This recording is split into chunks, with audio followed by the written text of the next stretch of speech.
नमस्कार दोस्तों आज हम बात करेंगे संविधान के प्रस्तावना की, यानी कि भारत के संविधान की प्रस्तावना की। आपको इन प्रस्तावना को रटने की आवश्यकता नहीं है। बहुत सारे लोग ऐसे होते हैं जो प्रस्तावना को रटते रटते थक जाते हैं, इसके बावजूद भी प्रस्तावना समझ में नहीं आती। यानी प्रस्तावना में कौन कौन से प्रावधान किए गए हैं, कौन कौन से मूल तत्व हैं, हमें किन पर ध्यान देकर पढ़ना चाहिए, ये सब बातें लोगों को पता नहीं होती। तो प्रस्तावना को रटने की आवश्यकता नहीं है। ये वही प्रस्तावना है जिसे 13 दिसंबर 1946 को पंडित जवाहरलाल नेहरू ने संविधान पटल पर रखा था और संविधान सभा ने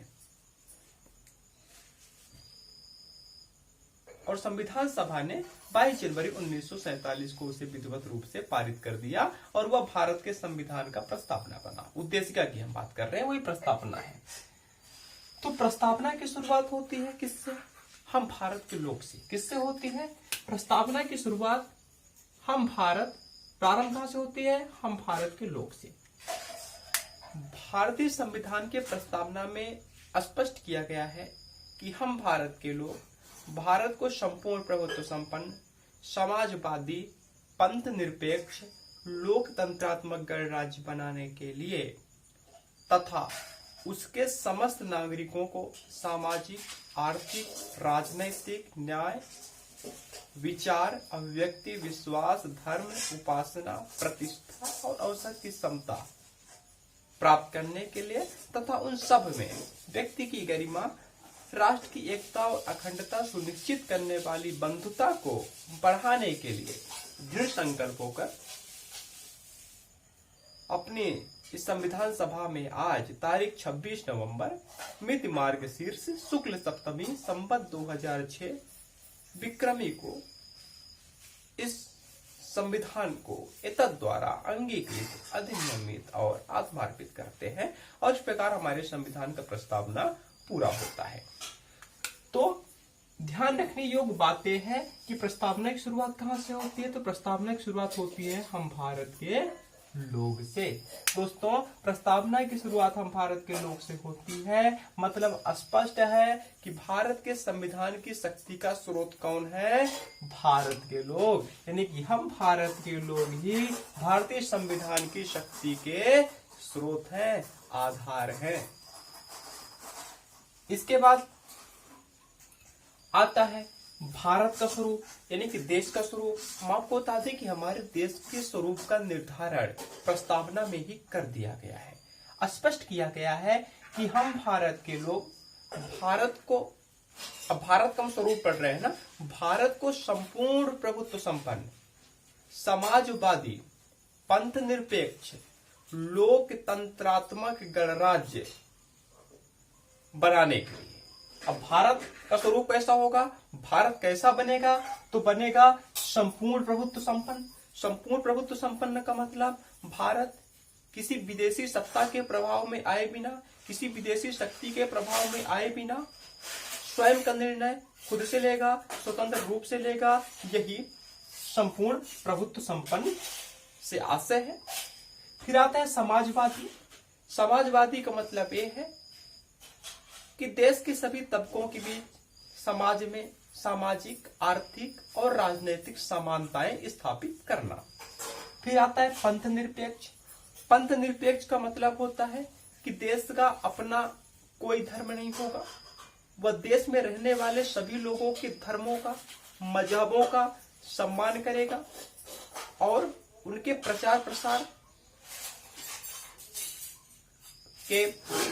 प्रचार प्रसार में किए जाने वाले कार्यों की खुली छूट देगा।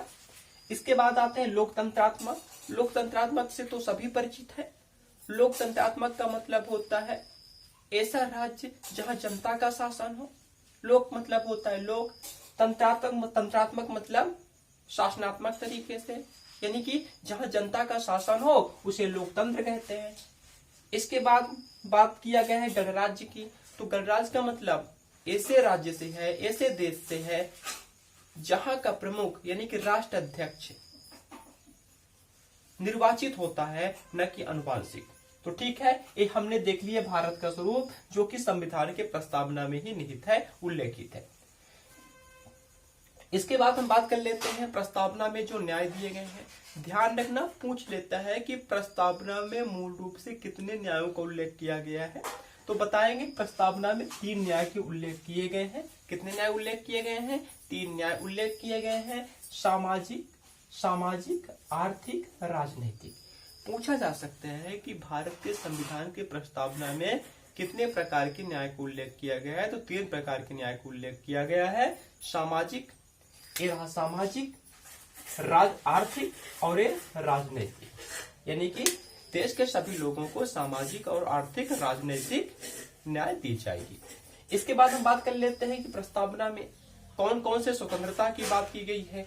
तो आपको बता दें, प्रस्तावना में लगभग नहीं, कंफर्म है कि 5 स्वतंत्रता की बात की गई है। कौन कौन? विचार, अभिव्यक्ति, विश्वास, धर्म और उपासना।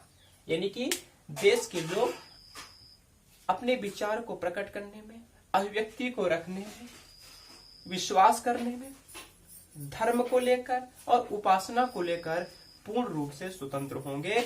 ऐसा मैं नहीं कहता, ऐसा संविधान का प्रस्तावना कहता है। तो ठीक है, संविधान की प्रस्तावना में 3 प्रकार के न्याय, सामाजिक, आर्थिक और राजनीतिक का उल्लेख किया गया है। 5 प्रकार के स्वतंत्रता का उल्लेख किया गया है।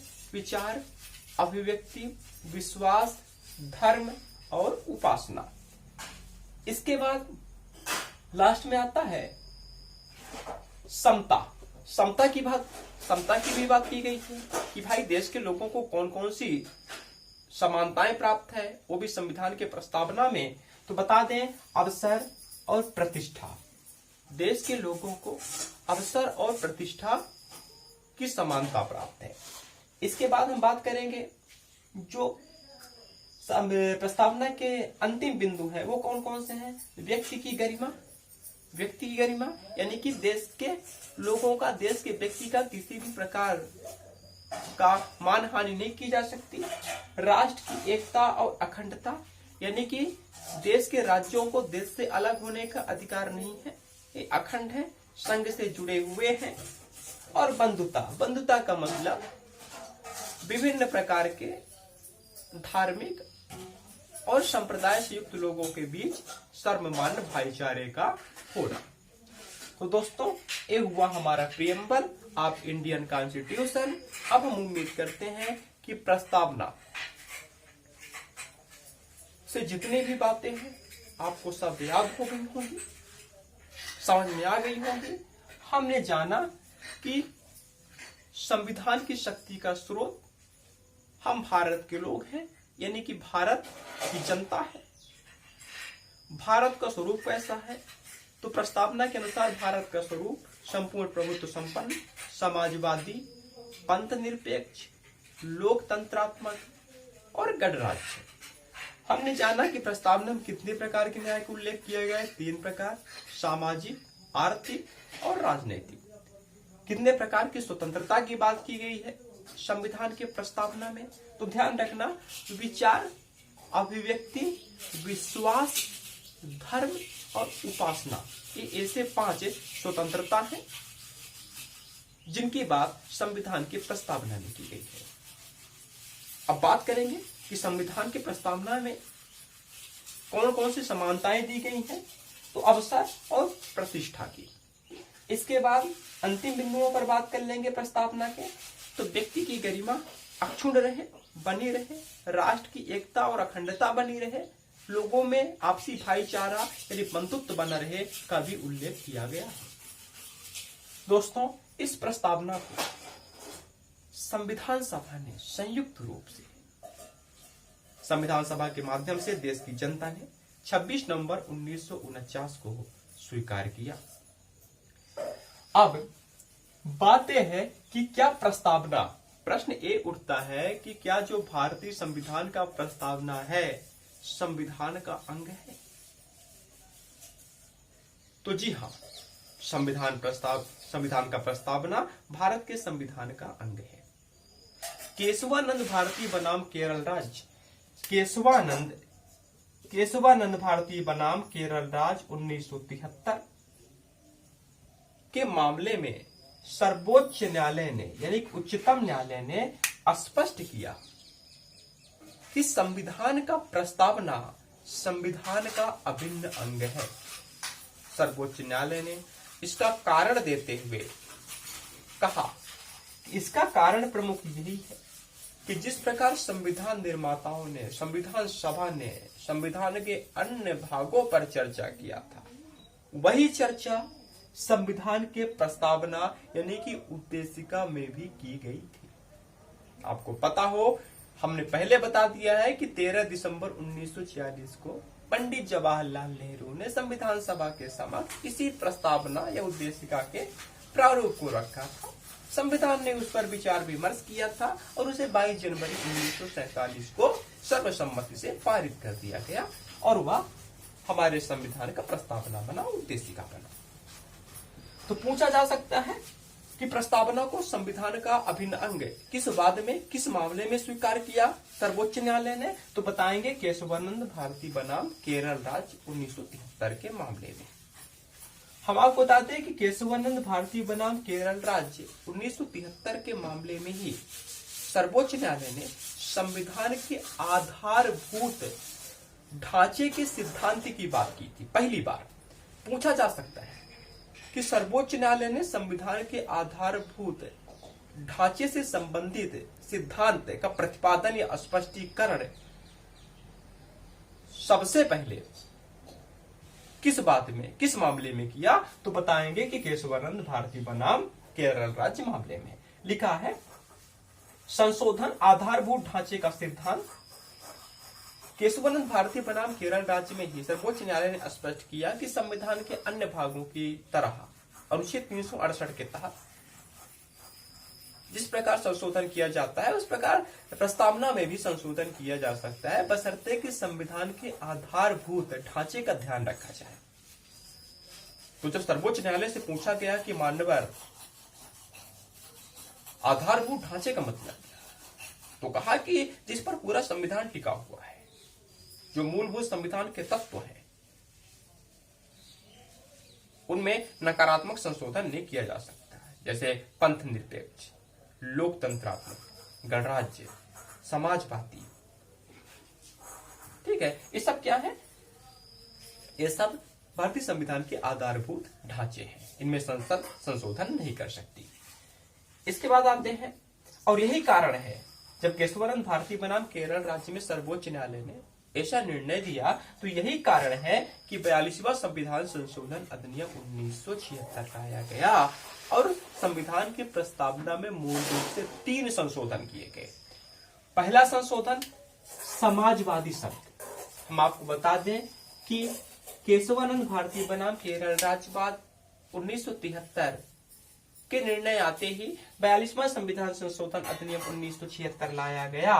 42वां संविधान संशोधन अधिनियम 1976 लाया गया और प्रस्तावना में विधिवत 3 संशोधन किए गए। समाजवादी शब्द जोड़ा गया प्रस्तावना में, दूसरा पंथ निरपेक्ष शब्द जोड़ा गया और तीसरा संशोधन एक किया गया कि प्रस्तावना में निहित राष्ट्र की एकता शब्द को राष्ट्र की एकता और अखंडता, राष्ट्र की एकता और अखंडता शब्द से प्रतिस्थापित कर दिया गया। तो ठीक है, केशवानंद भारती बनाम केरल राज्य में निर्णय आने के बाद सर्वोच्च न्यायालय का प्रस्तावना में 3 संशोधन किए गए। मूल रूप से प्रस्तावना में समाजवादी, पंथ निरपेक्ष और राष्ट्र की एकता को अखंडता के साथ प्रतिस्थापित किया गया 42वें संविधान संशोधन अधिनियम 1976 के तहत। अब एक बात और आता है, एक मामला और आता है, गोलकनाथ बनाम पंजाब राज्य। गोलकनाथ बनाम पंजाब राज्य। गोलकनाथ बनाम पंजाब राज्य के मामले में सुप्रीम कोर्ट यानी उच्चतम न्यायालय ने स्पष्ट किया कि उद्देशिका यानी कि प्रस्तावना, जो भारत के संविधान का प्रस्तावना है, उद्देशिका है, वो संविधान की आत्मा है, शाश्वत है, उसमें वह अपरिवर्तनीय है। किस बात में कहा था? पूछा जा सकता है कि सर्वोच्च न्यायालय ने किस बात में स्पष्ट किया कि प्रस्तावना संविधान की आत्मा है, तो बताएंगे कि गोलकनाथ बनाम पंजाब राज्य मामले में सुप्रीम कोर्ट ने स्पष्ट किया कि प्रस्तावना संविधान की आत्मा है, शाश्वत सत्ता है। तो ठीक है, ये हो गया। दोस्तों, सर्वोच्च न्यायालय ने पहले स्पष्ट किया था कि उद्देशिका यानी कि संविधान का प्रस्तावना संविधान निर्माताओं के मन की कुंजी है, संविधान का दर्पण है। संविधान के जिस किसी उपबंध या विषय पर गतिरोध उत्पन्न हो तो उस गतिरोध को, उस संदेह को दूर करने के लिए संविधान के प्रस्तावना की सहायता ली जा सकती है। तो दोस्तों, इस प्रकार हमारा प्रस्तावना संविधान का जो दर्पण है वो पूरा होता है। अगर आपको हमारी ये वीडियो पसंद आई हो तो प्लीज चैनल को सब्सक्राइब कर दे, वीडियो को लाइक कर दे, ताकि ऐसी वीडियो हम बनाते रहे।